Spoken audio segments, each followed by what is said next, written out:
first of all, what on earth does the term verbal operant? I still don't know. I don't really get what an operant is. Operant is just learned behavior. So why don't we just say that? So why don't we say verbal learned behavior? Because in behavior analysis, it's a science, and if we use specific words that mean specific things, we can be more precise. Yes, and that is it. It's Jargon. really done that way so that everyone, when they talk, we know they're talking about the exact same thing. Okay, and that does make sense. Because it's learned behavior through the history of reinforcement. So that's what operant conditioning is. And so verbal operants are just verbal responses that have been conditioned through that. So it's how we teach language, the verbal operants. Yeah, so they're just different functions of language. The idea comes from the fact that Skinner's the one who actually wrote about this in his 1957 book, Verbal Behavior, and he was making a case that language has different functions. So it's not just learning the meaning of words. So if I were to teach you the word apple, then after that, I can't necessarily expect you to use it in all these different ways. So I can't expect you to necessarily request an apple when you're actually hungry to be able to talk about it in conversation or to label one, for example.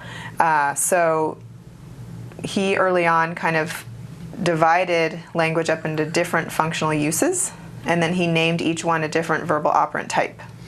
And so there's like 7 different verbal operants, but there's 4 main ones that we are focused on in ABA intervention.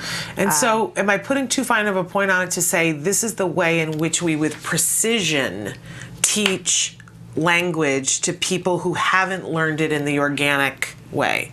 This is the way we go about it. I wouldn't use the word precision teach just because that in itself is a technical term in our field. That's a different jargon. Precision teaching. Okay. But it's really effective way because it's broken down already for us so we can follow a roadmap to say this is the way I'm going to teach this and it's successful. It's basically a different approach to teaching language than what had previously been done. So previously what had been done is that people focused on teaching what they called receptive language and expressive language. Okay. And so receptive was listening skills. Right. Expressive was actually saying something, or you could communicate through other means too if you weren't vocal, like writing or through a picture card or something, but you're expressing something, versus in receptive, you're listening to somebody and following directions, basically. And those are important aspects of learning language, but if all we ever learned was the expressive and the receptive, we would probably find ourselves not being effective at conversation. Am I right? Right. So I'm going to use this apple example since I already started with that. So receptive would be if I put out 3 objects and then I said,